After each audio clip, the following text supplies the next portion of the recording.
दोस्तों, स्वागत है फिर से मेरे YouTube चैनल DIY रिपेयर्स में।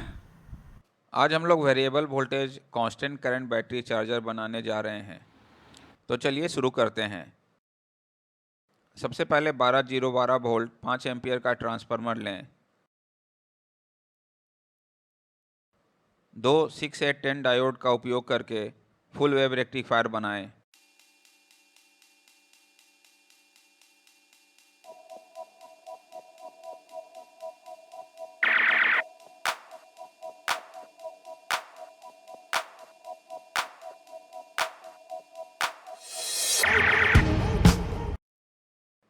आप देख सकते हैं कि आउटपुट वोल्टेज केवल 12.45 है, जो 12 वोल्ट की कार बैटरी चार्ज करने के लिए अपर्याप्त है। तो वोल्ट को बढ़ाने के लिए 2200 माइक्रोफैराड 25 वोल्ट के मान का एक फिल्टर कैपेसिटर जोड़ते हैं। अब वोल्टेज √2 टाइम्स बढ़ जाएगा। आप देख सकते हैं कि वोल्टेज 19.24 हो गया है। तो चलिए variable voltage constant current battery charger का सर्किट बनाते हैं। यह सर्किट डायग्राम है।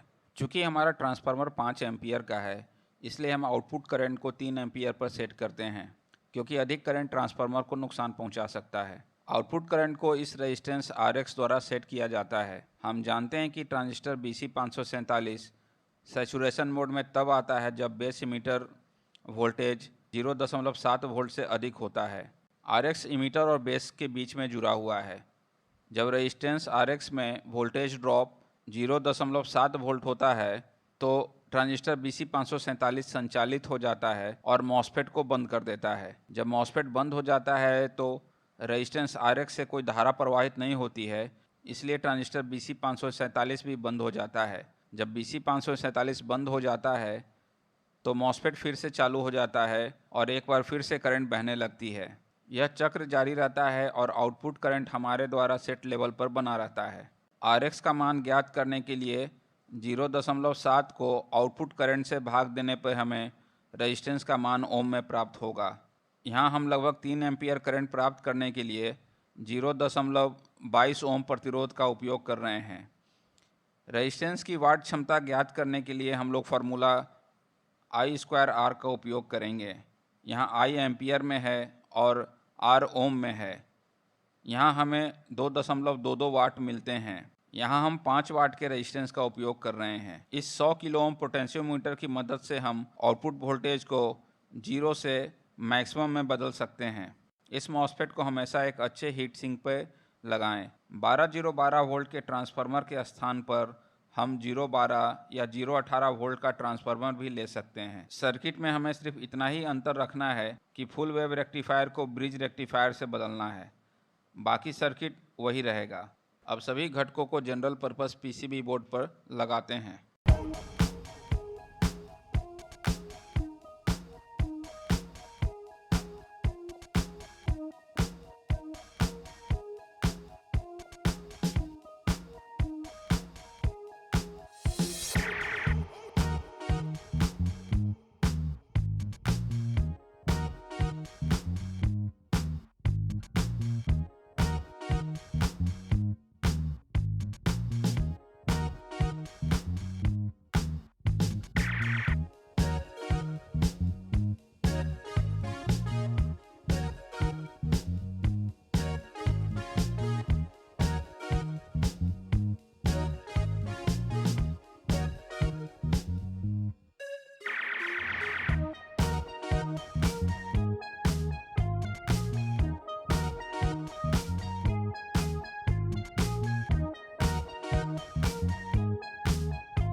अब हम लोग सभी कंपोनेंट को इस पुराने बैटरी चार्जर कैबिनेट में फिट करेंगे।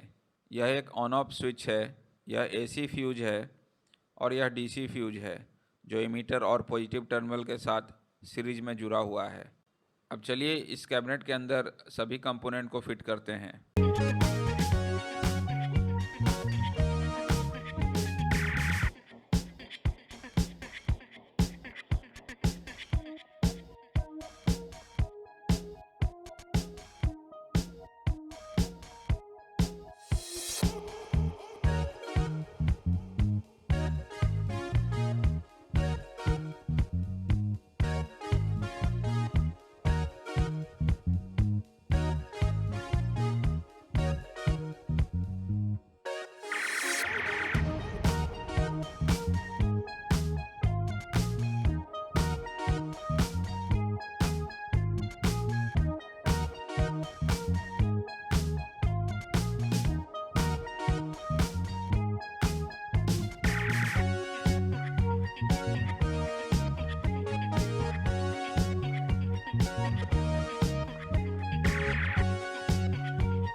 नेगेटिव टर्मिनल पोटेंशियोमीटर का एक सिरा और फिल्टर कैपेसिटर के नेगेटिव टर्मिनल को ट्रांसफार्मर के सेंट्रल टैप के साथ कनेक्ट करें।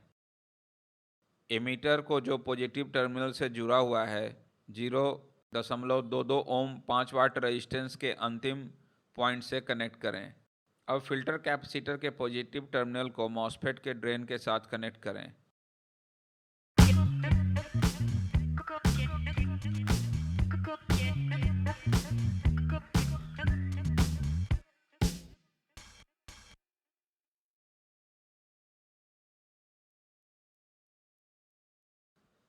आइए अब आउटपुट वोल्टेज की जांच करते हैं।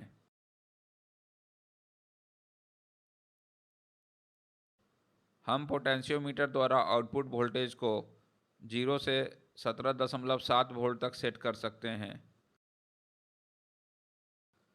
चलिए अब कार बैटरी को चार्ज करके देखते हैं। सबसे पहले आउटपुट वोल्टेज को अधिकतम वोल्ट पर सेट करें जो एक कार बैटरी चार्ज करने के बाद प्राप्त करती है। यहाँ हमने वोल्टेज को 14.1 वोल्ट पर सेट किया है।